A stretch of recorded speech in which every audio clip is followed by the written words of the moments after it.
सा। वीडियो के शुरुआत में हमें एक लड़की को दिखाया जाता है जो होता है गॉडेस ऑफ डार्कनेस। आज से मैं इसको हिलिया बुलाऊंगा। अगर हिलिया बुलाऊं तो तुम समझ जाना इसकी बात कर रहा हूँ। हिलिया बोलती है तुम इस मिशन को पूरा नहीं कर पाए, इसके लिए मैं बहुत ज्यादा गुस्से में हूँ, इसलिए तुम हेल में जाओ। हिलिया ये सारी बातें हमारे एमसी को बोलता है जिसका कि नाम होता है चेन भाई। चेन भाई बोलता है प्लीज रुकिए लेडी ऑफ डार्कनेस, मैंने आपके लिए कितने सारे पहले काम कर चुका हूँ, प्लीज उसको सब ध्यान में रख के मेरे को इस बार के लिए माफ कर दीजिए। हिलिया बोलती है तुम जैसे कमजोर ह्यूमन की कोई भी जरूरत नहीं है मेरे साथ बात करने का, तुम्हारे साथ तुम्हारा पूरा कैसल को मैं आज तबाह कर दूंगा। तभी हम देखते हैं काली सी कोई चीज आके जेनफाई को चारों तरफ से घेर लेती है। चेन भाई सोचता है मैंने उसके लिए 100 से भी ज्यादा काम किया है, मगर मैंने एक गलती के कारण से आज मैं मरने वाला हूँ। चेन भाई सोचता है ये सब क्यों हो रहा है मेरे साथ, क्योंकि मैं एक कमजोर सा इंसान हूँ इसीलिए। तभी चेन भाई बहुत जोर जोर से हंसने लगता है। चेन भाई बोलता है तुम भाड़ में जाओ हिलाइस। तभी हम देखते हैं हिलाइस अपने पैरों की मदद से चेन भाई को और भी नीचे पैरों की मदद से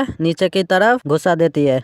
चेन भाई नीचे गिरते हुए सोचता है क्या यही मेरा अंत है। तभी हम उसके गले में एक लॉकेट देखते हैं जो चमकने लगता है। सीन शिफ्ट हो गया। चेन भाई अपने बिस्तर से उठते हुए बोलता है हिलाइस तुम भाड़ में जाओ। तभी चेन भाई सोचता है क्या मैं अभी तक मरा नहीं हूँ और मैं कहाँ पे आ चुका हूँ, ये तो मेरा कॉलेज है, मैं यहाँ पे क्या कर रहा हूँ, क्या ये सिर्फ सपना है। मगर रुको जरा, ये हावर ग्लास तो ये हावर ग्लास 20 साल पहले ट्रायल के शुरुआत के बाद मेरे को एक डंजन के अंदर से मिला था। इस हावर ग्लास को लेके आया था क्योंकि ये बहुत यूनिक आइटम था, इसका कोई एट्रीब्यूट भी नहीं था और इसे हम खत्म भी नहीं कर सकते थे, इसलिए मैं इसको हमेशा मेरे पास रखता हूँ। और जितना मुझे याद है ये रेत इसका नीचे में था मगर ये अभी ऊपर में है। क्या ये सेंट ऊपर की तरफ जाने के कारण मैं फिर से वापस आ चुका हूँ। फिर हमें चेन भाई बताता है एपोक्लिप्स डे शुरू होने से 10 दिन पहले मैं आ चुका हूँ। जिन भी इंसान को कोई भी तरह का बीमारी होगा वो बंदा अचानक से ज़ॉम्बी में बदल जाएगा और जो भी हथियार होंगे वो सारे खत्म हो जाएंगे दुनिया से। एक ही रात में पूरा दुनिया देखेगा सबसे बड़ा दर्दनाक मंजर। मगर फिर भी जो लोग बच जाएंगे वो लोग बहुत ज्यादा शक्तिशाली एबिलिटी को अवेकन करेंगे जिससे कि वो लोग मॉन्स्टर के साथ फाइट कर सके।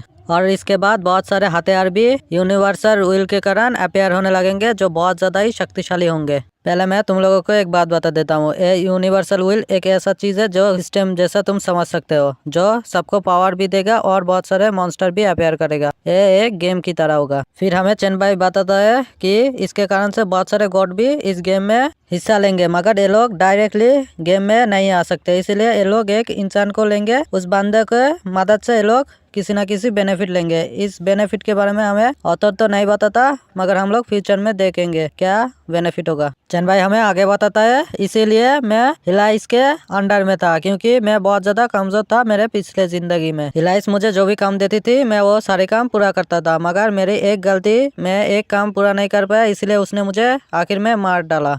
तभी चेन भाई अपने मोबाइल पे देखता है जिसमें बहुत सारे न्यूज आता है कि मेरे हॉस्पिटल के सामने बहुत सारे ज़ॉम्बी आने लगे हैं और सारी ज़ॉम्बी मिलकर बहुत सारे इंसानों को काट रहे हैं जिससे कि वो लोग भी ज़ॉम्बी बन रहे हैं। तभी बहुत सारे लोग कमेंट करता है ऐसा नहीं हो सकता, क्या तुम लोग मजाक कर रहे हो। चेन भाई बोलता है पिछले जिंदगी में मैं बहुत ज्यादा कमजोर हूँ, मगर इस जिंदगी में मैं बहुत ज्यादा स्ट्रांग बनूंगा, इतना ज्यादा स्ट्रांग बनूंगा कि गॉड भी मेरे तलवार के नीचे होंगे। तभी हम चेन भाई को एक हॉस्पिटल के सामने देखते हैं। चेन भाई बोलता है मैंने जैसा सुना था पिछले जिंदगी में अगर कोई बंदा ट्रायल शुरू होने से पहले ही अपना एबिलिटी अवेकन करे तो वो बंदा अपने एबिलिटी को अपग्रेड भी कर सकता है। मेरे पिछले जिंदगी का एबिलिटी था ई रैंक का, जो मुझे सिर्फ वायरस को रोकने से ही मदद करता था। जैसा कि मैंने पिछले जिंदगी में सुना था कि अवेकन जल्दी करने से तुम अपग्रेड कर सकते हो, इसलिए मैं हॉस्पिटल में आया हूँ। कोई वायरस को लेकर मैं अपने शरीर में डाल दूंगा तो मेरी एबिलिटी जरूर अवेकन हो जाएगी। तभी हम डॉक्टर और नर्स को देखते हैं। डॉक्टर बोलता है मैंने ऐसा डिजीज कभी भी नहीं देखा। तभी हमें एक रूम के अंदर में देखते हैं जहाँ पे एक ज़ॉम्बी को बांध के रखा हुआ होता है।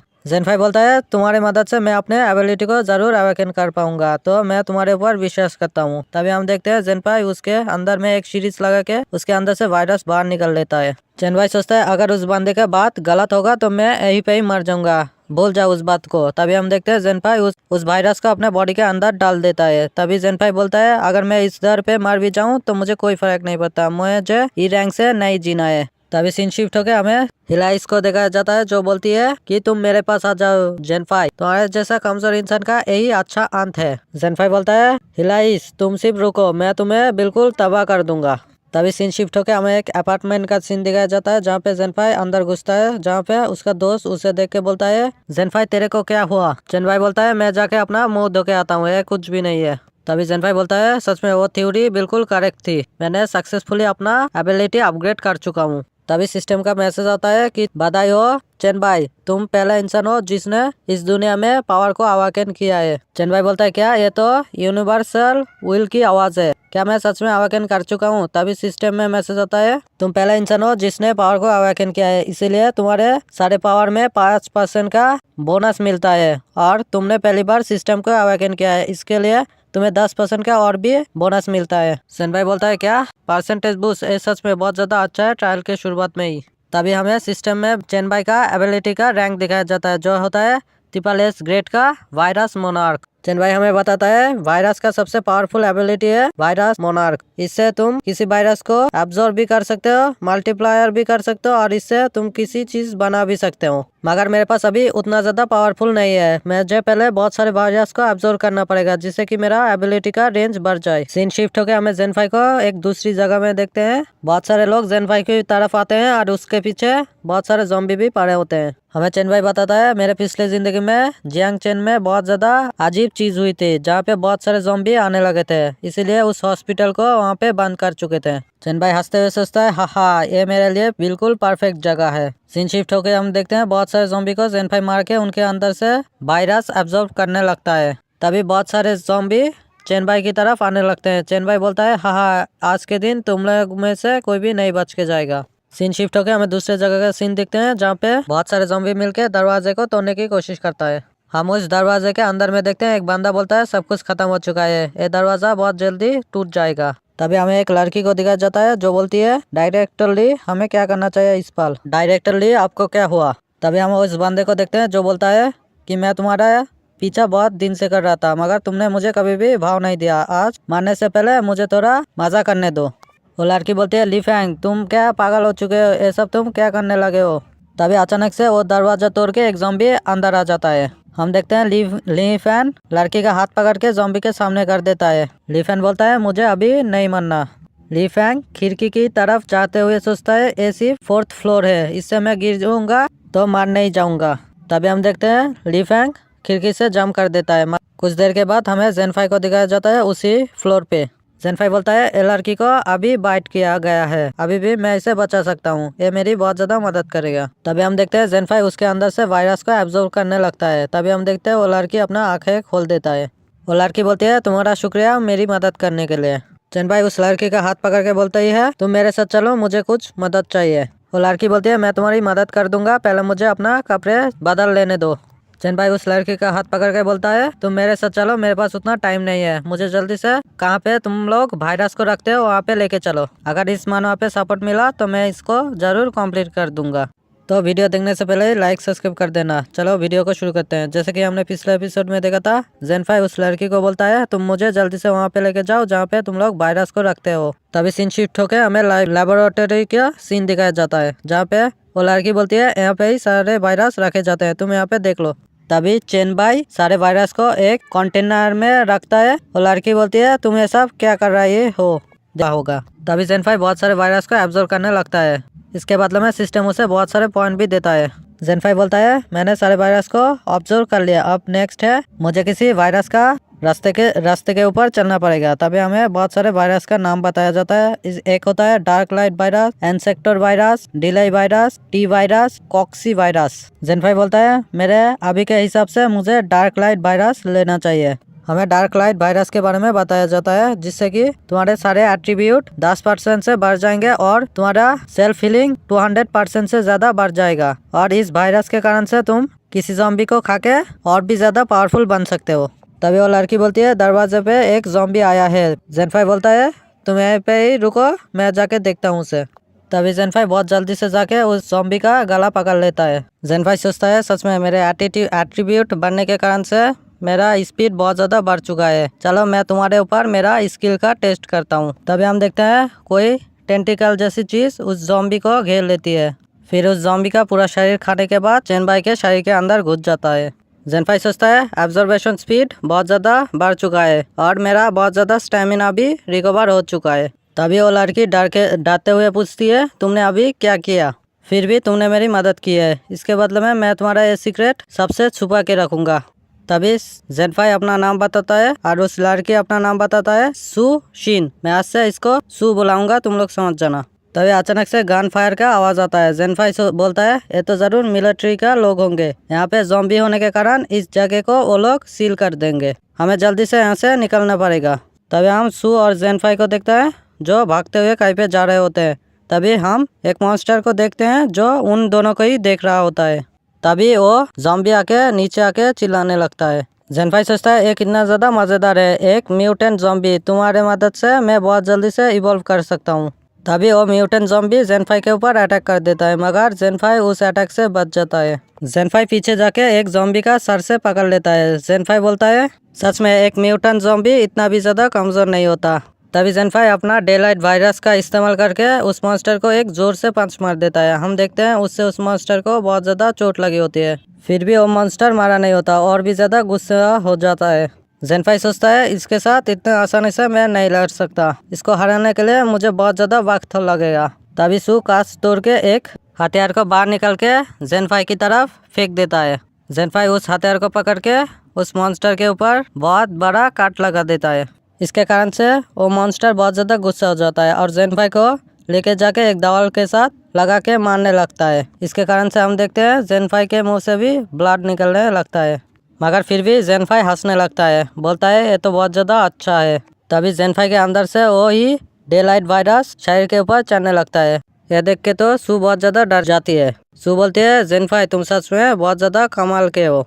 सिस्टम बोलता है तुम सक्सेसफुली स्टेज 2 के क्लाउड ज़ॉम्बी को ख़त्म कर चुके हो। इसके रिवार्ड के हिसाब से तुम्हें मिलता है क्लाउड ज़ॉम्बी का बोन क्लॉस एबिलिटी।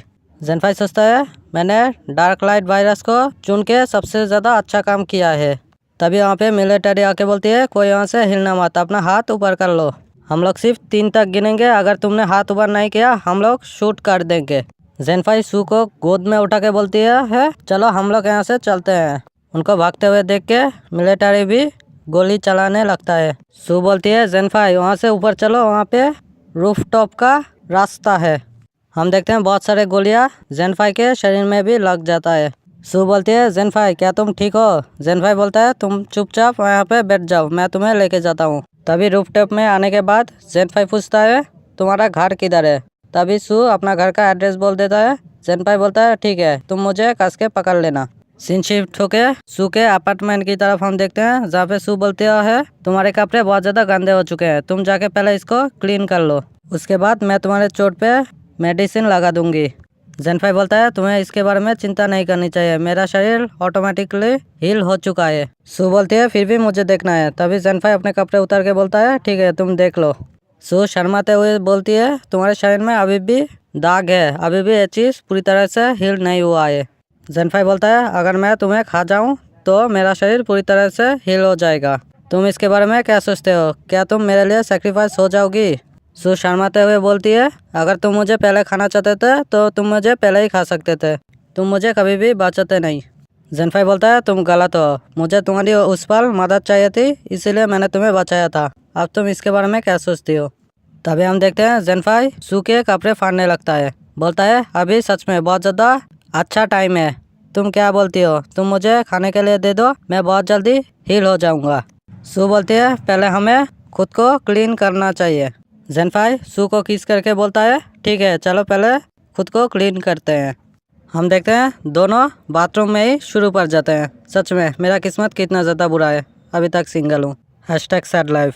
तभी जेनफाई के मोबाइल पे कोई मैसेज करता है जेनफाई तुम अभी कहाँ पे हो, मैं तुम्हारा इंतज़ार कब से कर रहा हूँ। ये कोई लड़की होगा, इसका नाम है सॉन्ग गी। हम अगले की शुरुआत में हम देखते हैं जेनफाई सू के लिए खाना खरीदने के लिए बाहर आता है। तभी जेनफाई के मोबाइल पे सू का फ़ोन आता है। सू बोलती है मेरे घर के सामने 2 बंदे आए हैं, वो लोग बोल रहे हैं वो लोग सॉन्ग जी कियोंग के लोग हैं और वो लोग तुम्हें खोजने के लिए यहाँ पे आए हैं, यह जरूर स्कैम होगा क्योंकि सॉन्ग जी कियोंग जियांग चेन की क्वीन है, अब मुझे इसका क्या करना चाहिए? जेनफाई बोलता है तुम चिंता मत करो, वो लोग बिल्कुल सही बात बोल रहे हैं, ये कोई स्कैम नहीं है, तुम उन्हें बाहर में ही रोकने के लिए बोलो, मैं आ रहा हूँ वहाँ पे। जेनफाई हमें बताता है सॉन्ग जी कियोंग सॉन्ग गी का मदर है और यहाँ पे जियांग चेन में जो भी कुछ चलता है उनके ही ऑर्डर पे चलता है। सोंग जी कियोंग, इधर पे बहुत बड़ी बिग शॉट है, उनसे जाके तो एक बार मिलना ही पड़ेगा। सीन शिफ्ट होकर हमें डायरेक्टली सोंग जी कियोंग की वेयर हाउस का सीन दिखाया जाता है। जेनफाई सोचता है सोंग जी कियोंग मेरे पिछले जिंदगी में ए रैंक की टैलेंट थी, वो इतनी ज्यादा पावरफुल थी कि अपने हाथों की मदद से ही बिल्डिंगों को इधर से उधर लेके जाती थी। मैं पिछले जिंदगी में उसके साथ एक बार मिलना चाहता था और उसके अंडर में ही काम करना चाहता था, मगर इस बार सब कुछ अलग है। इस बार मैं ज़रूर चाहूँगा उसे अपने साइड पे रखने की। सीन शिफ्ट होकर हमें वेयर हाउस का कॉरिडोर का सीन दिखाया जाता है, जहाँ पे बॉडीगार्ड बोलता है मिस सोंग, हमने चेनबाई को यहाँ पे लेके आए हैं। सोंग जी कियोंग जेनफाई को बोलती है जेनफाई मुझे यहाँ पे माफ़ कर देना तुम्हें यहाँ पे लाने के लिए, मगर मेरे पास और कोई रास्ता नहीं था। जेनफाई बोलता है मैं आपकी कैसे मदद कर सकता हूँ, आपने मुझे यहाँ पे क्यों बुलाया। सोंग जी कियोंग बोलती है मैंने तुम्हें यहाँ पे बुलाने का कारण है शियाओ जी, जो घर से भाग चुकी है तुम्हें खोजने के लिए, क्योंकि तुम कांटेक्ट में उसके नहीं थे। तुम जियांगचेंग हॉस्पिटल में थे, इसीलिए वो बहुत ज़्यादा डर चुकी थी और मुझे तुम्हें खोजने के लिए बोला था। और मैं देखना चाहता था कौन ऐसा लड़का है जो मेरे शियाओ जी को इतना ज़्यादा नर्वस कर चुकी थी।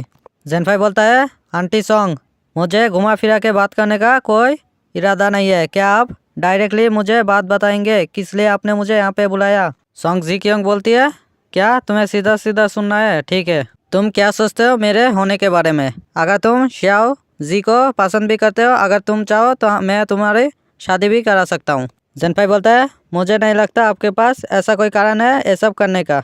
सोंग जी कियोंग बोलती है तुम्हारे हॉस्पिटल में हीरोइक परफॉर्मेंस देखने के बाद हर किसी के दिमाग में तुम्हारे लिए फीलिंग्स तो जागरूक होंगे ही। ये सुन के जेनफाई शॉक हो जाता है, क्या हॉस्पिटल। जेनफाई बोलता है तुम इसके बारे में कैसे जानते हो, मैंने सारे प्रूफ तो ख़त्म कर दिया था, और तुम इतने जल्दी मुझे कैसे ढूंढे। सोंग जी कियोंग बोलती है अपने आंटी को इतना ज़्यादा काम मत समझो, मेरे लोग उस हॉस्पिटल में भी थे और प्रूफ के लिए उसने मुझे वीडियो भी डाला तुमने कैसे उस लड़की को बचाया था।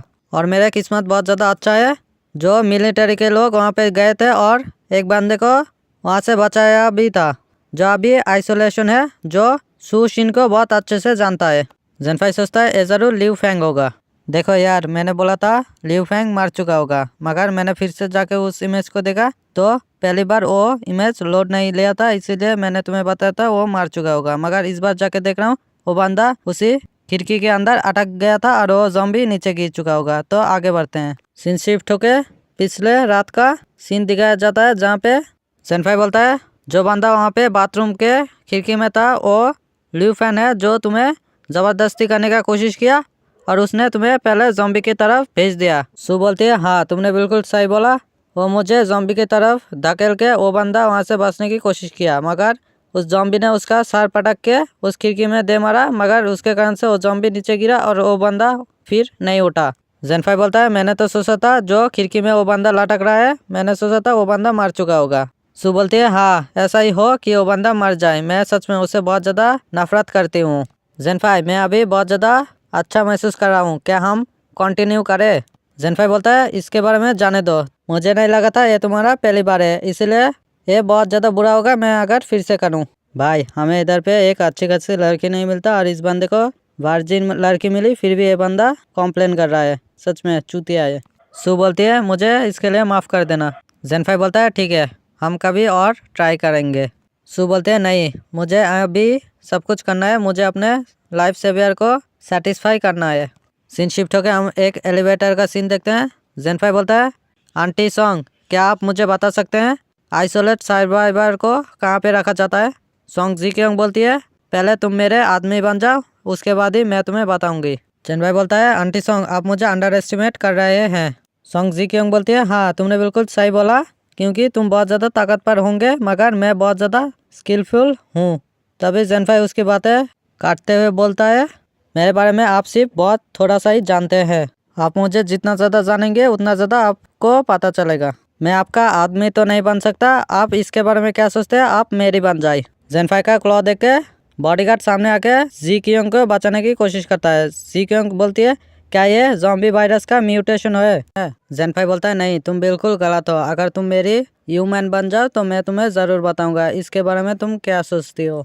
भाई ने तो बिल्कुल उल्टा गेम खेल दिया। सोंग जी कियोंग ने बोला था कि तुम मेरे आदमी बन जाओ, अब जेनफाई बोलता है तुम मेरी ह्यूमन बन जाओ। सोंग जी कियोंग बोलती है तुम मुझे बहुत ज़्यादा कमज़ोर सोच रहे हो जेनफाई, तुम अपने क्लॉथ से तुम समझ रहे हो तुम मुझे कॉन्कर कर सकते हो, वैसे भी तुम्हारे पास तो शू है ही, तुम क्यों एक ओल्ड लेडी को चाहते हो। जेनफाई बोलता है तुम्हारे जैसे सुंदर लड़की को कौन छोड़ सकता है, वैसे भी एपोक्लिप्स डे के पहले तुम मेरी बहुत ज्यादा मदद कर सकते हो, शू से भी ज्यादा। सोंग सी क्योंग बोलती है क्या 4-5 ज़ॉम्बी को देख के तुम एपोक्लिप्स डे के बारे में बोल रहे हो। जेनफाई बोलता है क्या 4-5 ज़ॉम्बी को देख के तुम डेंजर समझ रही हो, ये तो सिर्फ शुरुआत है, अभी तक तो असली चीज शुरू भी नहीं हुई है। सोंग जी क्योंग बोलती है तुम तो इसके बारे में बहुत ज्यादा जानते हो। जेनफाई बोलता है हाँ, तुम इमेजिन भी नहीं कर सकते मैं कितना ज्यादा जानता हूँ। सोंग जी क्योंग बोलती है ठीक है, तुम इतने आसानी से सबमिट नहीं करोगे तो चलो हम लोग कोऑपरेट करते हैं, मैं तुम्हारी मदद करूंगा और तुम मुझे उसके बदले में इंफॉर्मेशन बताओगे। जेनफाई भी बोलता है चलो ठीक है, मुझे भी नहीं लगता तुम इतने आसानी से सबमिट करोगे जियानसेन की क्वीन। फिर सोंग जी क्योंग बोलती है ठीक है, तुम चाहे तो फिर भी कोशिश कर सकते हो मगर ऐसा नहीं होगा। तभी तीनों अचानक से शॉक हो जाते हैं। जेनफाई बोलता है क्या गोली चलाने का आवाज़। जांगशुई बोलती है कुछ दिन पहले मेरे पास मिलिट्री से कुछ लोग आए थे जो लोग मेरे साथ कोऑपरेट करना चाहते थे मेरे वेयरहाउस में ज़ॉम्बी के ऊपर रिसर्च करने के लिए, और जो लोग भी उस हॉस्पिटल में रेस्क्यू किए गए थे वो लोगों को आइसोलेट करने के लिए यहाँ पे वहाँ पे कंटेनर के अंदर 30 से भी ज़्यादा ज़ॉम्बी को बर्फ के अंदर रखा गया है। वहीं पे ही कुछ होगा जिस कारण से गोली की आवाज़ आई है। जेनफाई सोचता है सच में ये लोग बहुत ज़्यादा कैपेबल है, इतने जल्दी से ज़ॉम्बी को पता भी कर लिया, मगर ज़ॉम्बी को तुम जितना ज़्यादा चोट पहुँचाने की कोशिश करोगे वो उतनी जल्दी म्यूटेशन हो जाएगा। जेनफाई बोलता है चलो फिर हम जाके उसे देखे आते हैं। जेनफाई सोचता है सच में मुझे देखना है वो कितना कितना ज़्यादा म्यूटेशन हो चुका है वो ज़ॉम्बी। तभी सीन शिफ्ट होकर हम उस ज़ॉम्बी को देखते हैं। एक मिलिट्री ऑफिसर बोलता है जल्दी से उस ग्रेनेड को उस ज़ॉम्बी के मुंह के अंदर डालो। तभी वो ग्रेनेड ज़ॉम्बी के मुंह के अंदर जाके बहुत बड़ा ब्लास्ट होता है, मगर फिर भी हम देखते हैं उस ज़ॉम्बी को इससे कुछ भी नहीं होता, उल्टा इसके ऊपर उस ऑफिसर को उस ज़ॉम्बी ने अपने हाथों से पकड़ लिया होता है। तभी हम सीट शिफ्ट होकर मिलिट्री का सुप्रीम कमांडर कैप्टन जाओ को देखते हैं, जो बोलता है यहाँ पे बहुत सारे लोग हैं जिनको हम बचाने की कोशिश कर रहे हैं, जल्दी से तुम लोग उस ज़ॉम्बी को रोकने की कोशिश करो, बहुत जल्दी से रीइंफोर्समेंट आ जाएगी। तभी वहाँ पे सोंग जी क्योंग आके बोलती है कि कैप्टन जाओ वहाँ से अपने लोगों को हटने के लिए बोल दीजिए। तभी कैप्टन जाओ बोलता है बॉस सोंग आपका ये चीज़ बोलने के पीछे मतलब क्या है। सोंग जी क्योंग बोलती है आप वहाँ से अपने लोगों को वापस आने के लिए बोल दीजिए, क्योंकि आपके लोग वहाँ पे फाइट करते हुए उस ज़ॉम्बी को थोड़ा सा भी इंजरी नहीं कर पाएंगे। अपने लोगों को मेरे कोल्ड स्टोरेज के एम्प्लॉय को बाहर निकलने के लिए बोल दीजिए, और जितने भी सर्वाइवर आइसोलेशन हॉस्पिटल के हैं उन सबको भी प्रोटेक्ट करने के लिए बोल दीजिए। कैप्टन बोलता है ऐसा नहीं हो सकता, उस ज़ॉम्बी को रोकने के लिए कोई लोग चाहिए ही होगा, क्योंकि वो ज़ॉम्बी इतना भी ज़्यादा सोलो नहीं है कि हम सबको एक साथ में इतनी जल्दी से बाहर निकल दे। तभी हम देखते हैं वो ज़ॉम्बी को एक लड़की को मारने की कोशिश करता है। इस लड़की का नाम है लूली, इसका नाम याद रख लो, ये फ्यूचर में हमारे एमसी का हैरम का पार्ट होगी। सोंग जी क्योंग बोलती है कैप्टन मैंने जैसा बोला वैसा करिए, मेरे पास पहले से ही रास्ता है जिससे कि उस मॉन्स्टर को मैं हरा सकूं। तभी वहाँ पे जेनफाई आके उस मॉन्स्टर का हाथ रोक लेता है। तभी वहाँ पे मिलिट्री के लोग आके लूली को बचा के लेके जाते हैं। जेनफाई सोचता है सच में ये बहुत ज़्यादा पावरफुल है, इसके साथ मैं इतने भी आसानी से नहीं जीत पाऊंगा। तभी वो मॉन्स्टर जेनफाई के ऊपर अटैक कर देता है, मगर जेनफाई उसके अटैक को डॉच करके उसके हाथों को ही घायल कर देता है, और वो मॉन्स्टर अपने हाथों से एक बिल्डिंग को तबाह कर देता है। कैप्टन जा बोलता है ये कैसे हो सकता है, तुमने तो एक मॉन्स्टर को बड़ा किया है। सोंग जी क्योंग बोलता है कैप्टन जाओ आप ये सब क्या बोल रहे हैं, वो एक इंसान ही है। तभी सीन शिफ्ट होकर हम वहीं पे ही देखते हैं जिस घर को मॉन्स्टर ने तबाह किया था उसके अंदर खाना पड़ा था, मगर जेनफाई बोलता है तुम इतने आसानी से ये सब नहीं खा पाओगे। तभी जेनफाई अपना इवोल्यूशन डिवर का स्किल का यूज करके वो सारे खाने को एब्जॉर्ब कर लेता है। ये देख के मॉन्स्टर बहुत ज्यादा गुस्सा हो जाता है, मॉन्स्टर फिर से उस घर के ऊपर अटैक कर देता है, मगर हम देखते हैं जेनफाई उस अटैक से बच जाता है। तभी सिस्टम में मैसेज आता है तुमने बहुत ज्यादा खाना को एब्जॉर्ब कर चुके हो, इसके बदले में तुम्हारा ब्लैक लाइट वायरस इवॉल्व हो चुका है, तुम्हें बहुत ज़्यादा पावर मिल चुका है। जेनफाई बोलता है सच में बहुत ज़्यादा प्रीमियम मीट है, इसके कारण मेरे सारे एनर्जी रिकवर हो चुका है और मेरा लेवल अप भी हो चुका है। ज़ॉम्बी इस बार तेरी मरने की बारी आ चुकी है। जेनफाई अटैक करके उस ज़ॉम्बी के माथे के ऊपर अपना हाथ घुसा देता है, मगर तभी वो ज़ॉम्बी अपना हाथ लेके अटैक करने लगता है। तभी जेनफाई अपना डे लाइट वायरस का इस्तेमाल करके उस ज़ॉम्बी के हाथ को पकड़ लेता है। ये देख के कैप्टन जाओ बहुत ज़्यादा शॉक हो जाता है। कैप्टन जाओ बोलता है ऐसा कभी भी नहीं हो सकता, ये कभी भी एक इंसान नहीं कर सकता। कैप्टन बोलता है राइट, अभी ये दोनों मॉन्स्टर हिल नहीं सकते। कैप्टन जाओ अपने सबऑर्डिनेट को कमांड देते हुए बोलता है, जल्दी से मिसाइल को उन दोनों के ऊपर लॉन्च करो। तभी सांगशुई बोलती है, कैप्टन जाओ फिर से सोच लीजिए, वो हमारे ही मदद कर रहा है, कोई भी बुरा चीज़ मत कीजिए वरना अपना अंत बिल्कुल भी अच्छा नहीं होगा। तो इस एपिसोड के शुरुआत में हम देखते हैं सारे मिलिट्री के लोग जेनफाई के ऊपर बंदूक तान के बैठे हुए हैं। कैप्टन जा बोलता है, सब लोग अपने गोली को तैयार रखना कभी भी अटैक करने के लिए। तभी सोंग जीक्यांग बोलती है, कैप्टन जाओ आप भूल मत जाइए मैंने आपको क्या बोला। कैप्टन जाओ बोलता है, हाँ मुझे पता है, अगर उसने मेरे ऊपर अटैक नहीं किया तो हम भी उसके ऊपर अटैक नहीं करेंगे। सीन शिफ्ट होकर हमें जेनफाई की तरफ दिखाया जाता है। सिस्टम बोलता है, तुमने उस ज़ॉम्बी को मारने के कारण तुम्हें 500 वायरस पॉइंट मिलते हैं। इसके कारण से जेनफाई को एक नया टैलेंट मिलता है जो है हेवी हैमर, जिससे कि अब जेनफाई अपने हाथ को हैमर जैसा शेप भी दे सकता है। जेनफाई बोलता है, मैं समझ सकता हूँ ये हेवी हैमर बहुत ज़्यादा शक्तिशाली है, मगर मेरे पास कोई नहीं है जिसके ऊपर मैं इस चीज़ को ट्राई कर सकता हूँ। तभी जेनफाई अपने कपड़े से एक ऑर्ब को बाहर निकल के बोलता है, आज का दिन का सबसे बड़ा लूट तो ये चीज़ है जो है म्यूटेंट ज़ॉम्बी का कोड। इस कोड से मैं बहुत ज़्यादा शक्तिशाली वेपन भी बना सकता हूँ। तभी पीछे से सोंग जीक्यांग जेनफाई को बुलाने लगती है। सोंग जीक्यांग लूली को जेनफाई के साथ इंट्रोड्यूस करता है। जेनफाई बोलता है, हाँ लूली को मैं बहुत अच्छे से जानता हूँ, ये बहुत अच्छी सेलिब्रिटी है जियांग चेन की, और एक बहुत अच्छी जर्नलिस्ट जो मेरी सीक्रेटली फिल्म कर चुकी है हॉस्पिटल में। लूली बोलती है, हाँ तुमने बिल्कुल सही बोला, तुम्हारा शुक्रिया मेरे को बचाने के लिए उस टाइम पर। तभी जेनफाई पूछता है, क्या तुमने वीडियो बना जिस टाइम पे मैंने उस म्यूटेंट ज़ॉम्बी को मारा? लूली बोलती है, मुझे माफ़ कर देना, अगर तुम चाहते हो तो मैं उस चीज़ को डिलीट कर दूंगी। जेनफाई बोलता है, नहीं वीडियो को डिलीट मत करो, उसको अपने पास ही रखो, मगर किसी को मत देना, मेरा कोई काम है उस वीडियो के साथ। तभी कैप्टन जा बोलता है कि मिस्टर चैन, जो कुछ भी इधर पे हुआ आपको उसका एक्सप्लेनेशन करना पड़ेगा कमांडर हुआंग को। जेनफाई सोचता है, क्या कमांडर हुआन? इस नाम को बोलना बहुत ज़्यादा मुश्किल है। मेरे पिछले ज़िंदगी में जब ट्रायल शुरू हुआ था तब कमांडर हुआन बॉस सॉन्ग, मुझे वहाँ पे जाके एक्सप्लेन करना पड़ेगा सब कुछ। सॉन्ग बोलती है, इसकी कोई ज़रूरत नहीं है, मैं सब कुछ देख लूँगी। कैप्टन जा बोलता है कि प्लीज़ आप फिर से दोबारा सोच लीजिए, आप एक सिटीजन होने के खातिर आपको ये सब कुछ बताना ही पड़ेगा। तभी सिस्टम बोलता है, तुमने चैट ग्रुप 001 एक्टिवेट कर चुके हैं, प्लीज़ इसका कोई नाम रख दीजिए। जेनफाई बोलता है, मुझे कोई नाम नहीं रखना है। सिस्टम बोलता है, ठीक है तो आपका ग्रुप का नाम होगा 001। जेनफाई अपने दिमाग में ही सोचता है, हिलाइस तुम सिर्फ रुको, मैं अपने व्हाइट एम्पायर सिटी से भी ज़्यादा बड़ा किंगडम बनाऊंगा इस लाइफ पर, और तुम्हें मैं अपना जूते चटवाने वाला कुत्ता बनाऊंगा। सीन शिफ्ट होकर हमें 3 घंटे के बाद सोंग जीक्यांग प्राइवेट विला पे दिखाया जाता है। जेनफाई ने सोंग जीक्यांग को ट्रायल के बारे में सब कुछ बता दिया होता है। जेनफाई बोलता है, मैंने तुम्हें सब कुछ बता दिया है, अब क्या तुम मेरे साथ काम करना चाहोगी? सोंग जीक्यांग बोलती है, नहीं इतना भी ज़्यादा नहीं है चैन भाई, मैं तो सीधा पॉइंट पे आती हूँ, मैं कैसे तुम्हारे लोगों में से एक बन सकती हूँ। जेनफाई बोलता है, पहले तुम्हारी एबिलिटी, मुझे कोई यूजलेस पीपल की ज़रूरत नहीं है। दूसरा चीज़ लॉयल्टी, जैसे एक कुत्ता अपने मालिक के साथ वफादार होता है, मुझे वैसे ही तुम्हारे साथ लॉयल्टी चाहिए। सोंग जीक्यांग बोलती है, मैंने पहले ही तुम्हें लॉयल्टी प्रूव कर चुकी हूँ, और एबिलिटी की बात करें तो मैं बहुत ज़्यादा पैसे वाली हूँ और कोई मेरे कंपेयर में नहीं है जियांग चेन में। जेनफाई बोलता है, ट्रायल के बाद तुम्हारे पैसा और तुम्हारे पावर कुछ भी मायने नहीं रखेगा, उल्टा जब ट्रायल शुरू होगा तो सब लोग तुम्हें ही टारगेट करेंगे, क्योंकि तुम जियांग चेन की क्वीन थी, और तुम्हारी बेटी प्रिंसेस को भी बहुत ज़्यादा टॉर्चर करेंगे लोग, क्योंकि तुम पहले बहुत ज़्यादा ताकतवर थी। तुम इसके बारे में क्या सोचते हो? सोंग जीक्यांग बोलती है, इधर पे तुम्हारा लॉयल कुत्ता बनने से और दूसरे तरफ लोगों का खिलौना बनने से क्या डिफरेंस है?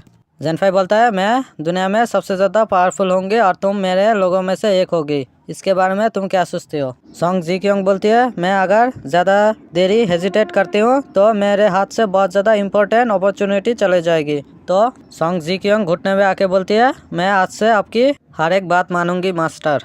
जेनफाई सोंग जीक्यांग को पकड़ते हुए बोलता है, चलो मुझे देखने दो तुम कितने ज़्यादा सुंदर हो, और मेरे पास तुम्हारे लिए कुछ काम है जो तुम कर सकती हो। सीन शिफ्ट होके हम सोंग जीक्यांग की बॉडीगार्ड को देखते हैं। सोंग जीक्यांग की बॉडीगार्ड बोलती है, लूली मिस सोंग, मेरे को बोलिए तुम चेन भाई की जो वीडियो तुम्हारे पास है वो मेरे को दे दो और तुम घर पे चली जाओ रेस्ट करने के लिए।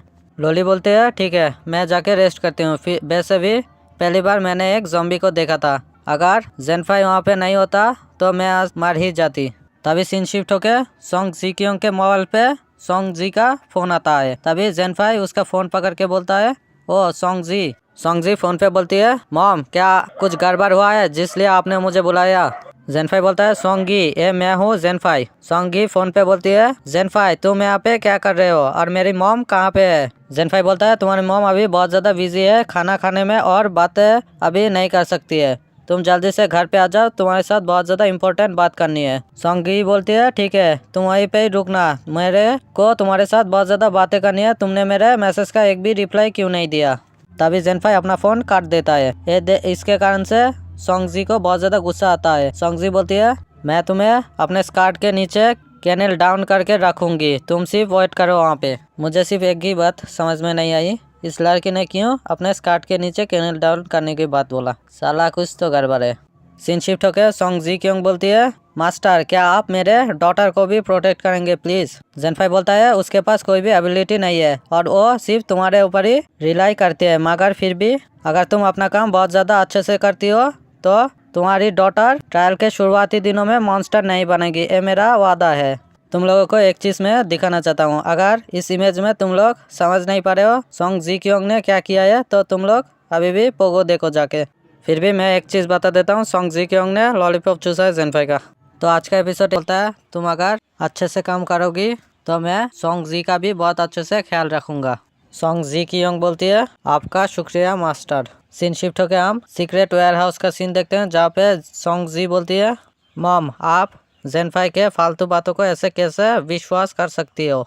सोंग जी क्योंग बोलती है, मैंने तुम्हें पहले ही बताया था कि ज़्यादा बातें मत करो और सिर्फ देखते जाओ। सोंग जी क्योंग की बॉडीगार्ड बोलती है, मिस्टर जेनफाई आपने हमें जो सिटी के बारे में बताया था इधर पे ज़ॉम्बी हो सकता है, मैंने पूरा सिटी चेक करके देखा, सिर्फ यही आखिरी जगह है जहाँ पे ज़ॉम्बी हमें मिले हैं। बॉडीगार्ड और भी बताती है, ये जगह पहले कैसीनो था मगर अचानक से पूरा कैसीनो ज़ॉम्बी से भर चुका है।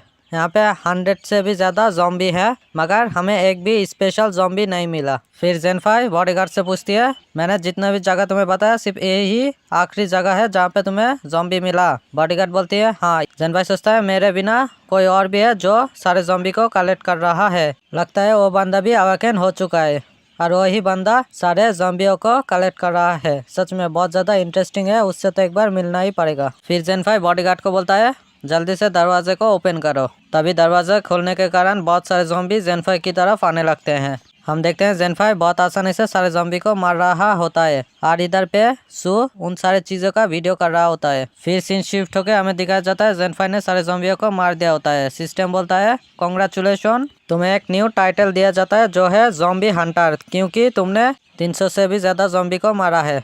तुम्हारे इस टाइटल के कारण तुम्हारे सारे एट्रीब्यूट पे 5% इंक्रीज किया जाता है और जब भी तुम किसी ज़ॉम्बी के साथ लड़ोगे तो उसके ऊपर 5% डैमेज और भी ज़्यादा लगेगा। सिस्टम और भी बोलता है, तुमने मॉन्स्टर को मारने के कारण तुम्हें 500 ज़ॉम्बी वायरस पॉइंट मिलता है, जिसको तुम एक्सचेंज करके ज़ॉम्बी वायरस सीरम फार्मूला भी ले सकते हो। सेनवाई सोचता है, क्या वायरस सीरम?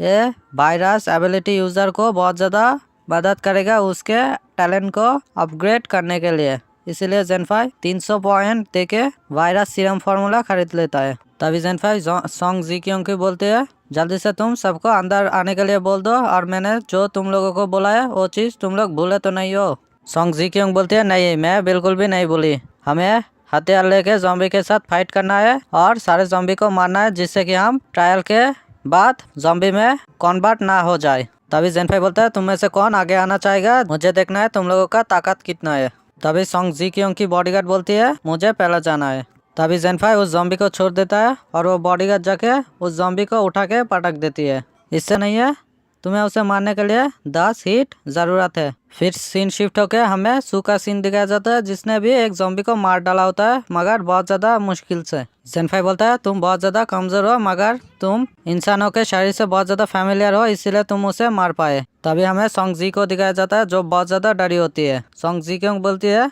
सोंग जी तुम ये चीज़ कर सकते हो, ये तुम्हारी बारी है। मगर हम देखते हैं सोंग जी इतना ज़्यादा डर जाती है कि वो कुछ और कर लेती है। सोंग जी बोलती है, मैं ये चीज़ बिल्कुल भी नहीं कर सकती।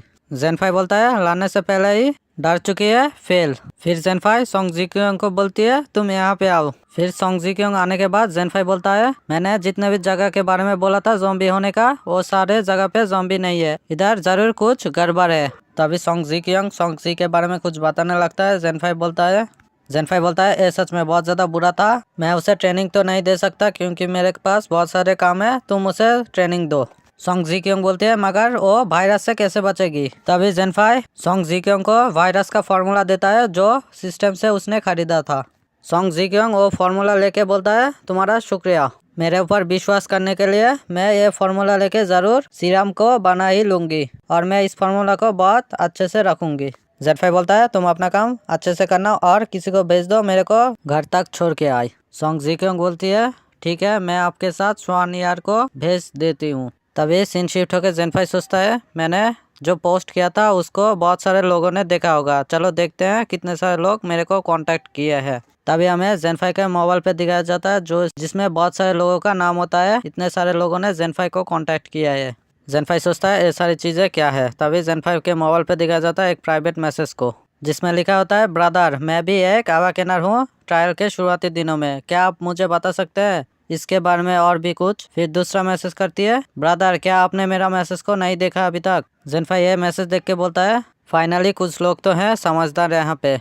फिर जेनफाई मैसेज करता है तुम्हारा टैलेंट क्या है। फिर वो बंदा जेनफाई को रिप्लाई करता है मेरा टैलेंट एस क्लास का मेंटल कंट्रोल है। फिर जेनफाई बोलता है अगर तुम्हें और भी ट्रायल के बारे में जानना है तो मेरे ग्रुप 001 पे मेरे को मैसेज करो, वहाँ पे मैं तुम्हारी सारी मदद कर दूंगा। देखो यार जेनफाई का पोस्ट का मतलब था जेनफाई ने ऑनलाइन पे एक पोस्ट किया था, उससे ही सारे लोग जेनफाई को कॉन्टेक्ट करने लगे और चैट ग्रुप 001 सिस्टम से जेनफाई ने खरीदा था जहाँ पे लोगों के साथ जेनफाई प्राइवेट चैट कर सकता है। ये हमें फ्यूचर में दिखाया जाएगा इसलिए मैं पहले ही बता देता हूँ। फिर वो बंदा चैट ग्रुप में ज्वाइन हो जाता है, उसका नाम है हान शियाओ। इस ग्रुप में चेन भाई ने अपना नाम व्हाइट एम्पेरर रखा है। वो बंदा बोलता है व्हाइट एम्पेरर क्या मैं किसी और को भी इस ग्रुप में ऐड कर सकता हूँ। जेनफाई बोलता है किसको। वो बंदा बोलता है उसका नाम है शुई चुआन। जेनफाई सोचता है क्या शुई चुआन, क्या ये वो हो सकती है। तभी हमें एक लड़की को दिखाया जाता है जो एम्पेरर लेवल की पावर हाउस थी चेन भाई के पिछले जिंदगी में, इसका ही नाम है शुई चुआन। फिर जेनफाई मैसेज करता है कि अगर कोई भी अवाकेनर को तुम जानते हो तो उसे इस ग्रुप में तुम ऐड कर सकते हो। तभी हमें सिस्टम में मैसेज दिखाया जाता है एक न्यू बंदा चैट ग्रुप 001 में ज्वाइन हुआ है जिसका की नाम है सुई चुआन। तभी सीन शिफ्ट होकर हमें लूली का सीन दिखाया जाता है जहाँ पे उसको फोन आया है सोंग जी क्योंग की। सोंग जी क्योंग बोलती है लूली क्या तुम्हें कुछ भी पता चला कौन सा बंदा सारे ज़ॉम्बी को कलेक्ट कर रहा है। लूली बोलती है हाँ मुझे पता चल गया, ये सारे काम जियांग चेन सिटी का लॉर्ड कर रहा है, उसने सारे ज़ॉम्बी को कलेक्ट करके मेनकाई कंटेनर के अंदर भेज चुका है। तभी अचानक से लूली के सामने एक ज़ॉम्बी ऊपर से गिरता है। तभी उस ज़ॉम्बी को गिराने वाला बंदे को हम देखते हैं जो खिड़की के ऊपर बैठा हुआ होता है। लूली मैंने डिस्कवर कर चुका हूँ ये कौन है। फिर से सीन शिफ्ट होकर हमें सोंग जी क्योंग का विला का सीन दिखाया जाता है जहाँ पे जेनफाई सारे लोगों के साथ चैटिंग करता है फोन पे। तभी वहाँ पे सोंग जी क्योंग भागते हुए आती है। जेनफाई बोलता है तुम इतने ज़्यादा घबराई हुई क्यों हो। सोंग जी क्योंग बोलती है लूली सारे ज़ॉम्बी को फाइन कर चुकी है, सारे ज़ॉम्बी को मानकाई कंटेनर यार्ड के अंदर रखा गया है मगर वो लोगों ने लूली को पकड़ चुके हैं और मेरे साथ नेगोशिएशन करने का चाहते हैं। जेनफाई बोलता है क्या लूली ने तुम्हारे साथ कांटेक्ट किया, क्या लूली हार मान चुकी है। तभी सोंग जी क्योंग अपने घुटने में आके बोलती है मैंने लूली को अपने हाथों से बड़ा किया है, वो कभी भी हमें बिट्रे नहीं कर सकती। फिर जेनफाई बोलता है अगर ऐसी बात है तो मैं उसे जरूर बचाऊंगा। फिर सीन शिफ्ट होकर हमें मानकाई कंटेनर यार्ड जोन बी का सीन दिखाया जाता है जहाँ पे वही बंदे ने लूली को पकड़ के रखा हुआ होता है। तभी हमें उस बंदे का नाम बताया जाता है जिसका कि नाम है शिंग मिंग। मैं इसको मिंग बुलाऊंगा, तुम लोग समझ जाना। मिंग बोलता है कि अगर सोंग जी क्योंग हमारे बातों पे राजी नहीं होती तो तुम सिर्फ हमारे लोगों का खिलौना बन के रह जाओगी। फिर से मिंग बोलता है चलो लूली इस ड्रिंक को तुम पी जाओ, तुमने पहले ही मेरे ड्रिंक को एक बार नीचे गिरा चुकी हो, जल्दी से इस बार पी जाओ। तभी जेनफाई बोलता है अगर कोई लड़की ड्रिंक को पीना नहीं चाहती है तो तुम्हें उसे जबरदस्ती नहीं करना चाहिए। मिंग सोचता है ये बंदा कब यहाँ पे आके बैठ गया। फिर जेनफाई बोलता है तुम्हें शायद से भूख लगी होगी, तुम इस मीट को खा सकते हो, ये इतना भी ज्यादा बुरा नहीं है। फिर मिंग बोलता है तुम कौन हो। जेनफाई बोलता है मैं लूली को यहाँ से घर पे लेके जाने के लिए आया हूँ। मिंग बोलता है ओ फिर तुम्हें सोंग जी क्योंग ने यहाँ पे भेजा है, मैं तुम्हारे प्रेजेंस को सेंस नहीं कर पाया, इसका मतलब तुम भी एक अवाकेनर होगे। फिर जेनफाई लूली को बोलता है तुम बाहर पे जाओ, सोंग जी क्योंग गाड़ी लेके तुम्हारा इंतजार कर रहा है। लूली बोलती है ठीक है। मिंग बोलता है लगता है सोंग जी क्योंग पहले से ही तुम्हारे अंडर में काम कर रही है। जेनफाई बोलता है हाँ तुम बिल्कुल सही सोच रहे हो। फिर मिंग बोलता है जियांग चेन की क्वीन इतनी भी ज्यादा आसानी से सरेंडर नहीं करेगी, तुम्हारे पास जरूर कोई मेथड होगा जिससे कि उसने किया। ठीक है तुम मेरी मदद करो जियांग चेन का किंग बनने में, मैं तुम्हें मेरे अंडर में कमांडर का पोजीशन दे दूंगा। अगर तुम राजी हो तो चलो मेरे साथ ड्रिंक करो। जेनफाई बोलता है मैं रिफ्यूज करता हूँ।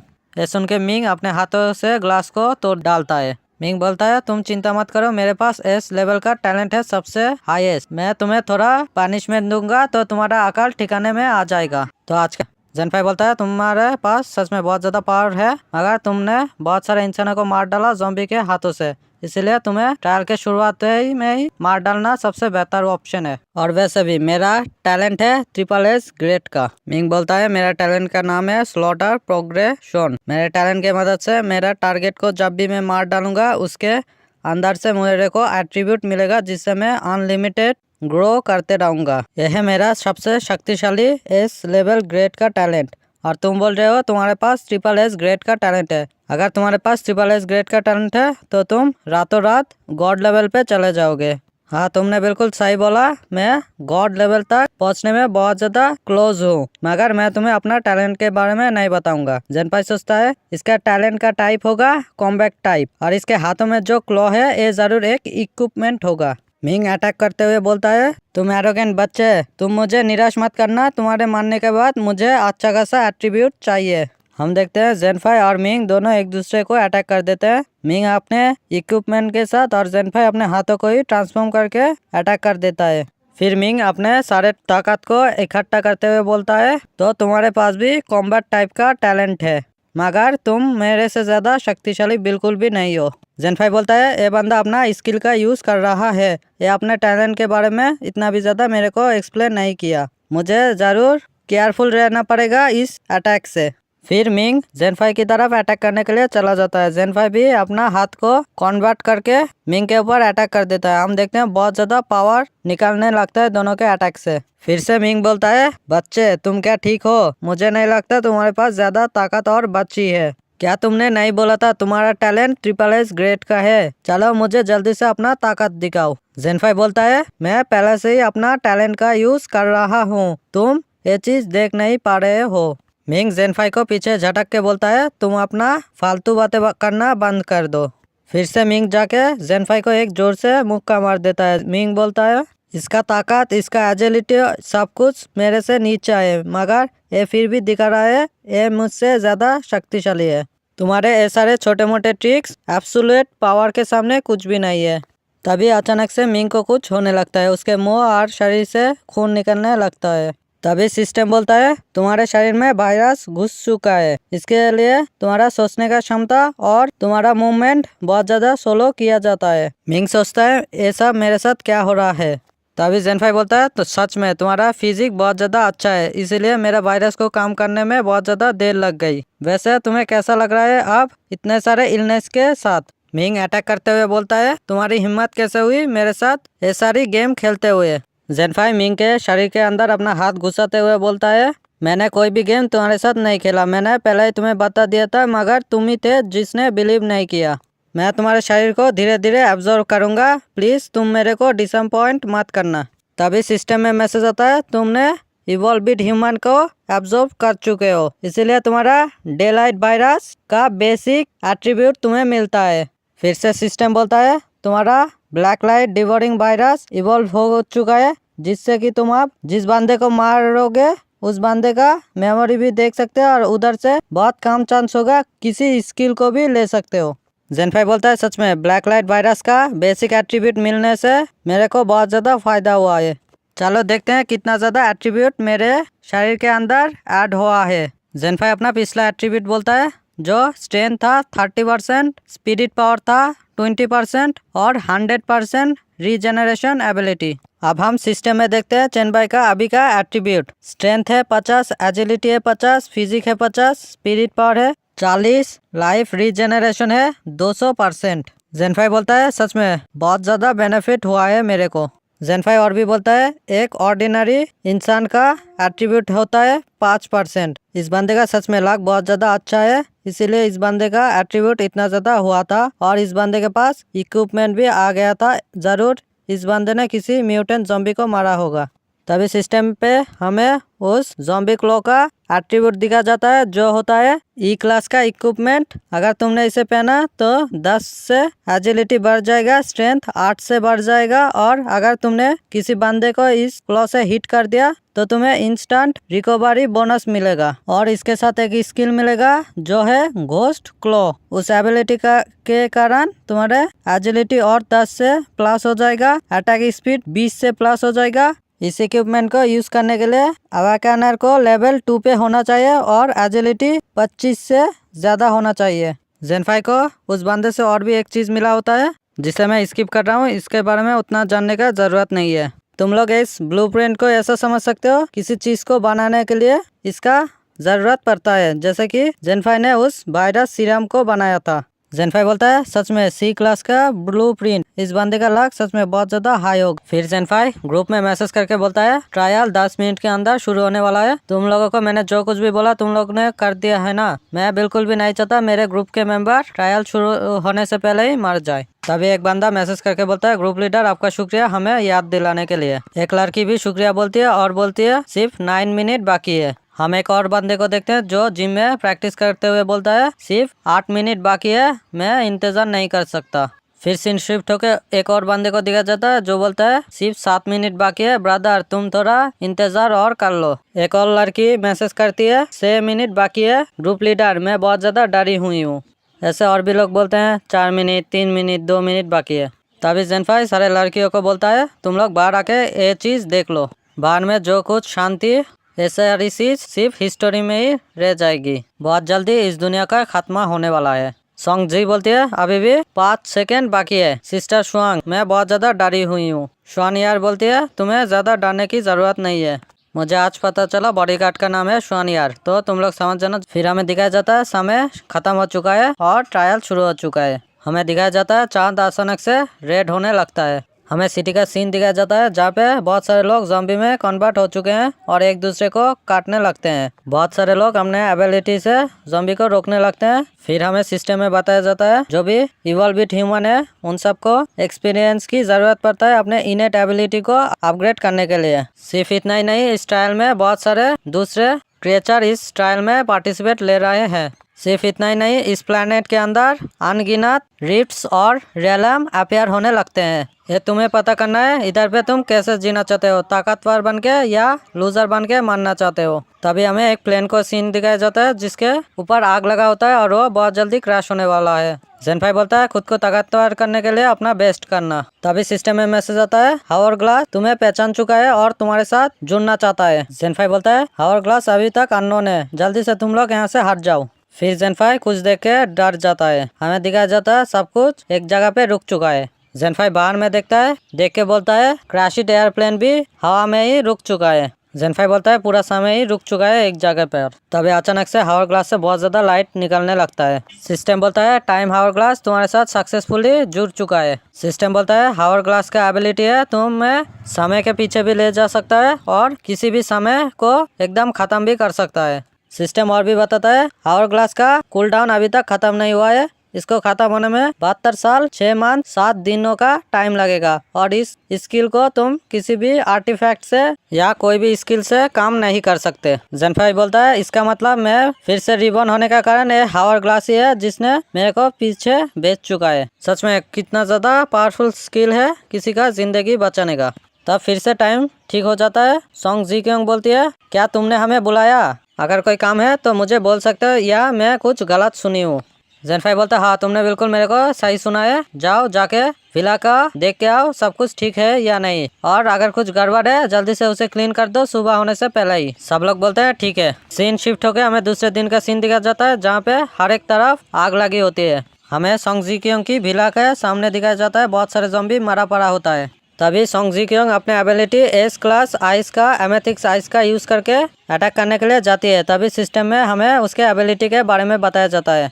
सिस्टम बोलता है एमेथिक्स पापिल एस क्लास एबिलिटी। इसके मदद से तुम अपने डिफेंस को बढ़ा भी सकते हो और अटैक पावर को भी बढ़ा सकते हो अपने मेंटल स्ट्रेंथ के कारण। तभी सोंग जी क्योंग अपने इनसाइट क्रिस्टल स्किल का यूज करती है। हमें क्रिस्टल इनसाइड स्किल के बारे में बताया जाता है। सोंग जी क्योंग जब भी किसी बंदे को टारगेट करेगी उसका एट्रीब्यूट वो देख सकती है। सोंग जी क्योंग एक ज़ॉम्बी की तरफ देखती है। इसके कारण सिस्टम हमें बताता है ज़ॉम्बी नॉर्मल ज़ॉम्बी है, स्ट्रेंथ 5 है, एजिलिटी 3 है, फिजिक 4 है, स्पिरिट पावर 0 है। ज़ॉम्बी का खासियत है स्क्रैच करना और बाइट करना, और ज़ॉम्बी का वीकनेस है उसका सर। फिर जाके सोंग जी क्योंग अपने तलवार से ज़ॉम्बी का सर काट डालती है। सीन शिफ्ट हो गया, हमें बहुत सारे ज़ॉम्बी के पीछे शुआन यार को देखते हैं जिसका की टैलेंट होता है एसासिन, टैलेंट ग्रेट है ए। फिर हमें एसासिन क्लास के बारे में बताया जाता है। इससे कोई भी तुम्हें आसानी से खोज नहीं सकता, और अगर तुमने किसी बंदे को हिट किया तो तुम्हारा 100 से स्पीड बढ़ जाएगा, और अगर तुमने किसी के शैडो के अंदर रहे तो तुम्हारे एजिलिटी 30 से बढ़ जाएगा। फिर हमें शुआन यार को दिखाया जाता है जिसने सारे ज़ॉम्बी को अकेले ही मार डाला होता है। फिर सीन शिफ्ट होकर हमें सोंग जी क्योंग के विला लेबोरेटरी का सीन दिखाया जाता है, जहाँ पे एक बॉडीगार्ड एक बंदे को उठा के बोलता है एक सर्वाइवर को हमने ढूंढ चुके हैं। सू बोलती है उस बंदे को दूसरे जगह पे रख दो, मैं इसके बाद उसको देख लूंगी। फिर हमें सू के टैलेंट के बारे में बताया जाता है जो होता है B class high speed recovery. फिर से सीन शिफ्ट होकर सेनफाई और लीना को हम एक दूसरे जगह पे देख। ये मेरा गोल्ड मेंबरशिप कार्ड है चैम्बर ऑफ गॉबलिंग कॉमर्स का। अगर तुमने गॉबलिंग चैम्बर कॉमर्स का कुछ भी चीज खरीदा तो तुम्हें इस कार्ड से 12% डिस्काउंट मिलेगा। जेनफाई बोलता है सच में आप बहुत ज्यादा अच्छे और काइंड पर्सन है। लीडो बोलता है लगता है तुम्हें मेरे साथ ट्रेडिंग करने का मन है, तो मैं तुम्हें अपना प्रोडक्ट दिखाता हूँ। हमें पहला आइटम दिखाया जाता है जो होता है थंडर स्क्रोल, जो होता है एस ग्रेड का। इसको खरीदने के लिए तुम्हें 500 गोल्ड कॉइन देना पड़ेगा। दूसरा आइटम होता है स्नाइपर राइफल, इसका प्राइस नहीं बताया जाता। जेनफाई बोलता है क्या थंडर प्रोफेशनल स्कोल, मेरे पिछले जिंदगी में तो उस बंदे ने यहाँ से खरीदा था। जेनफाई बोलता है लीडो मुझे माफ कर देना, मेरे पास अभी पैसा नहीं है ये सारी चीज खरीदने का, मगर मैं खरीदना चाहता हूँ। लीडो बोलता है मैं जानता हूँ ट्रायल के शुरुआती दिनों में लोगों के पास उतना भी ज्यादा पैसा नहीं होगा, मगर मेरे वेपन को जंग भी नहीं लगेगा, तो फ्यूचर में मेरे पास आ जाना जब तुम्हारे पास पैसे होंगे। जेनफाई बोलता है लीडो मुझे पता है मैं अभी ये सारी चीजें खरीद नहीं सकता, मगर मैंने सुना है बहुत सारे गॉड अपने एक बंदे को खोजते हैं पार्टिसिपेट कराने के लिए, वो लोग खुद पार्टिसिपेट नहीं कर सकते, इसीलिए तुम जरूर यहाँ पे किसी बंदे को खोजने के लिए आए हो जिसके ऊपर तुम इन्वेस्ट कर सको। लीडो बोलता है लिटिल गाय तुम सच में बहुत ज्यादा जानते हो, क्या तुम्हें सच में मेरा इन्वेस्टमेंट चाहिए? जेनफाई बोलता है मैंने सुना है तुम्हारे पास बहुत ज्यादा शक्तिशाली ट्रेजर है, वो चीज तुम मेरे को दे दो, मेरे ऊपर इन्वेस्ट कर दो, तुम कभी भी रिग्रेट नहीं करोगे। लीडो बोलता है इन्वेस्टमेंट हमेशा प्रॉफिट के लिए करा जाता है, तुम मेरे को क्या दे सकते हो? वैसे भी मुझे ट्रायल के शुरुआती दिनों में कोई भी इन्वेस्ट नहीं करना था। ठीक है लिटिल गर्ल, मैं सोच लिया हूँ, मैं तुम्हें एक चांस दूंगा, तुम्हें मेरे उम्मीदों पे खड़ा होना पड़ेगा। जेनफाई बोलता है क्या अब मैं सबसे ज्यादा कीमती इन्वेस्टमेंट को पा पाऊंगा? लीडो बोलता है बिल्कुल भी नहीं, टैलेंट तुम्हारे फ्यूचर को कभी भी डिसाइड नहीं करता, ए क्लास टैलेंट भी मेरे इन्वेस्टमेंट के काबिल नहीं है। तुम्हें अगर मेरा सबसे ज्यादा इन्वेस्टमेंट चाहिए तो तुम्हें मुझे प्रूफ करना पड़ेगा तुम उसके वर्दी हो। तभी सिस्टम में मैसेज आता है लीडो ने तुम्हें एक मिशन दिया है जो SSS रैंक का मिशन है, अल्टीमेट इन्वेस्टमेंट, क्या तुम उसे एक्सेप्ट करते हो? जेनफाई बोलता है हाँ मैं एक्सेप्ट करता हूँ। फिर लीडो जेनफाई को एक कॉइन देके बोलता है जब तुम अपना मिशन कंप्लीट करोगे तो इस कॉइन से तुम मुझे बुला सकते हो, मैं आशा करता हूँ तुम मुझे ज्यादा देर तक इंतजार नहीं कराओगे। जेनफाई बोलता है लीडो अगर तुम मुझे उस इन्वेस्टमेंट को दिखा दोगे तो मैं और भी अच्छे से काम कर सकता हूँ। तभी लीडो अपने पास से एक स्क्रोल बाहर निकालता है। सिस्टम बोलता है इस स्क्रोल का नाम है dual professional scroll SSS grade का, ये तुम्हें डुअल प्रोफेशन पाने में मदद करता है, इससे तुम एट्रीब्यूट स्किल सब कुछ तुम्हें डबल मिलेगा। जेनफाई सोचता है क्या डुअल प्रोफेशन? लीडो बोलता है लिटिल गाय चलो मैं अभी चलता हूँ, आज का हार्वेस्ट सच में बहुत ज्यादा अच्छा था, मैं आशा करता हूँ तुम मिशन कंप्लीट कर लोगे। तभी जेनफाई के सामने सिस्टम विंडोज आता है, बोलता है तुम्हें इस मिशन को कंप्लीट करने के लिए जियांगचेन यूनिवर्सिटी के अंदर मॉन्स्टर को मारना पड़ेगा और उसका कोई भी एक पार्ट आके लीडो को देना पड़ेगा। लीडो डिसाइड करेगा तुम्हें क्या रिवॉर्ड देना है। जेनफाई सोचता है क्या रिवॉर्ड लीडो डिसाइड करेगा? सच में लीडो बहुत ज्यादा चालाक है, मेरे पिछले जिंदगी में लीडो का रेपुटेशन बहुत ज्यादा अच्छा था, अगर मैं अच्छे से काम कर दूंगा मुझे नहीं लगता मुझे कोई लॉस होगा। जेनफाई सोचता है मेरे पिछले जिंदगी में मैंने कभी भी सीक्रेट एलएम के बारे में यूनिवर्सिटी के अंदर नहीं सुना था, सच में वो जगह बहुत ज्यादा सीक्रेट होगा, मुझे कहाँ से शुरू करना चाहिए? सीन शिफ्ट होके हमें जियांगचेन यूनिवर्सिटी का अंदर का सीन दिखाया जाता है। एक बंदा सारे स्टूडेंट को बहुत ज्यादा बुली करता है। जो बंदा बुली करता है इसका नाम है टॉम। टॉम बोलता है सब लोग कपड़े उतार के घुटने पे आओ और मेरे अच्छे से स्लेव बनो।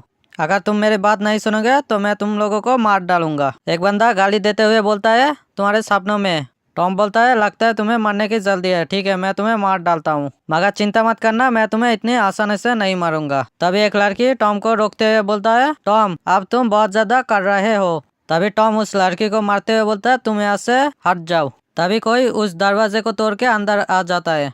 जेनफाई बोलता है फॉरेनर क्या तुमने इन स्टूडेंट को मारा है? टॉम बोलता है हाँ मैंने मारा है, क्या तुम्हें ये चीज पसंद नहीं आया?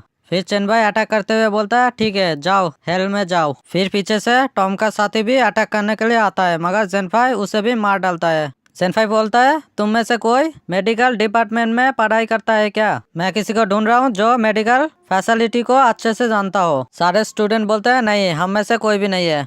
मगर तभी एक बंदा उसी लड़की के तरफ उंगली उठा के बोलता है मुझे जितना याद है ये लड़की मेडिकल कॉलेज की स्टूडेंट थी, तो इस लड़की का नाम है लिंग की। मैं लिन बुलाऊंगा तुम लोग समझ जाना। लिन बोलती है मुझे मत मारना, मैंने किसी को भी हर्ट नहीं किया। असल में लिंग की भी एक फॉरेनर है जो दूसरे देश से चाइना में पढ़ने के लिए आई थी और टॉम भी इसका ही साथी था मगर इसने टॉम को ही रोकने की कोशिश की। लिन बोलती है मुझे कुछ भी नहीं करना, मैं तुम्हारे लिए सब कुछ करने के लिए राजी हूँ। एक दूसरी लड़की बोलती है हाँ इस लड़की ने हमें नहीं मारा, उल्टा उन दोनों बंदे को भी रोकने की कोशिश की। जेनफाई बोलता है ठीक है मैं समझ गया, उसे छोड़ के तुम सारे लोग यहाँ से चले जाओ। तभी जेनफाई उन सारे बंदे को बोलता है तुम लोग यहाँ से सीधे जाके जियांगचेन सिटी के अंदर जाओ और उसके अंदर एक विला मिलेगा जहाँ पे मैंने सारे सेटलमेंट कर चुका हूँ, वहाँ पे जाके मेरा नाम ले लेना और सारे लोग तुम्हें एक न एक काम दे देंगे।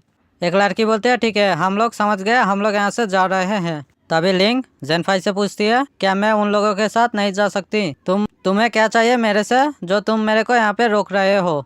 लिन शर्माते हुए सोचती है क्या ये वो चीज हो सकती है? लिन जेनफाई को बोलती है मैंने सुना है चाइना के लोग फॉरेन लड़कियों को बहुत ज्यादा पसंद करते हैं, क्या इसीलिए तुमने मेरे को अपने साइड में रखा है? प्लीज मेरे को मारना मत, मैं तुम्हारी घोड़ी बनने के लिए तैयार हूँ। जेनफाई बोलता है क्या मैंने पहले जो बताया था तुमने सुना नहीं? मुझे कोई चाहिए जो मेरे को मेडिकल कॉलेज को अच्छे से जानता हो, और वैसे भी मेरे को 1000 लोग घोड़ी को चढ़ने वाली घोड़ी नहीं पसंद है। लिन बोलती है मुझे माफ कर देना, पहले मैं बहुत ज्यादा डरी थी इसलिए मैंने सुना नहीं, मगर चेन भाई तुम मेरा ऐसे इंसल्ट नहीं कर सकते। मैंने कभी भी 1000 घोड़ी नहीं चढ़ी, नहीं मैं एक भी घोड़ी नहीं चढ़ी, मैं ये चीज तुम्हें प्रूफ कर सकती हूँ। तभी हमें बहुत देर के बाद दिखाया जाता है लिन बोलती है जेनफाई मैं बहुत ज्यादा थक चुकी हूँ, क्या हम लोग थोड़ा सा रेस्ट नहीं कर सकते? देख रहे हो भाई लोग प्रूफ करने के लिए अपने वर्जिनिटी दे दी। सच में लड़कियों के अंदर बहुत ज्यादा दिमाग होता है। इसीलिए जेनफाई ली को पकड़ के बोलती है हम लोग रुक नहीं सकते, जल्दी से हमें वहाँ पे जाना पड़ेगा। फिर सीन शिफ्ट होके हमें मेडिकल कॉलेज रिसर्च बिल्डिंग के सामने दिखाया जाता है। जेनफाई पूछता है क्या यही है रिसर्च बिल्डिंग? लिन बोलती है हाँ यही है रिसर्च बिल्डिंग और 3rd फ्लोर पे सिर्फ प्रोफेसर लोग ही जाते हैं, उसके अंदर बहुत सारे बैक्टीरिया और वायरस को रखे जाते हैं। हमें रूम के अंदर दिखाया जाता है जहाँ पे बहुत सारे वायरस के सैंपल पड़े होते हैं। जेनफाई बोलता है किसने ही सोचा था जियांगचेन सिटी का यूनिवर्सिटी में इतना ज्यादा कीमती चीजें पड़े हैं। फिर जेनफाई जाके सारे वायरस के अंदर से उनके वायरस को एब्जॉर्ब करने लगता है, इसके कारण सिस्टम में बहुत सारे पॉइंट जेनफाई को मिले होते हैं। जेनफाई बोलता है इन वायरस के अंदर सिर्फ फ्लू वायरस ही ज्यादातर है। तभी सिस्टम में मैसेज आता है तुमने बहुत सारा इन्फ्लुएंजा वायरस को एब्जॉर्ब कर चुके हो, क्या तुम उसे अपग्रेड करना चाहोगे पॉइंट देके?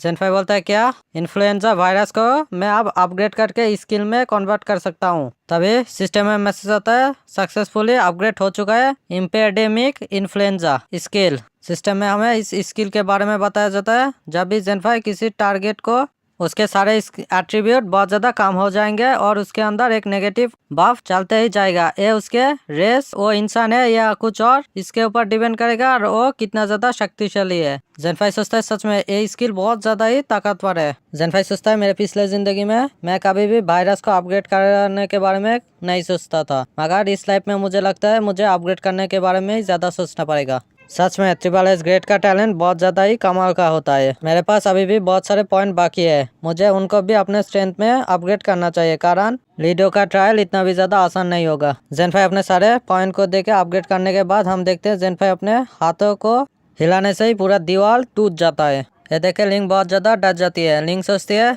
अच्छा है जेनफाई ने पहले इस अटैक का यूज नहीं किया था, वरना मैं वहीं पर ही मर जाती। जेनफाई लिन को बोलती है तुम शर्मा क्यों रही हो। लिन बोलती है नहीं कुछ भी नहीं। जेनफाई बोलता है मैंने हर जगह देख लिया, यहाँ पे वो चीज नहीं है जो मैं ढूंढने आया हूँ। चलो एंटोनी टीचर के जगह पे जाके ढूंढते हैं। सीन शिफ्ट होकर हमें virus research institute basement Antony teacher का स्टोरेज जगह का सीन दिखाया जाता है। लिन बोलती है चेन भाई यहाँ पे इलेक्ट्रिसिटी नहीं है, इस जगह पूरी तरह से अंधेरा है। जेनफाई बोलता है हिलो मत, यहीं पे ही रुक जाओ। हमें एक दरवाजे को दिखाया जाता है। जेनफाई बोलता है तुम बाहर पे ही रखो, मैं अंदर जाता हूँ। तभी सिस्टम में मैसेज आता है क्या तुम इंसिनरेटर रूम के अंदर जाना चाहते हो? हम तुम्हें यही रिकमेंड करेंगे लेवल 5 से 10 होने पे ही आप लोग अंदर जाएं। जेनफाई बोलता है हाँ मैं अंदर जाना चाहता हूँ। तभी सिस्टम में मैसेज आता है ये डंजन का एंट्रेंस सिर्फ 2 दिन तक ही खुला रहेगा, इसके बाद ये डंजन पूरी तरह से गायब हो जाएगा।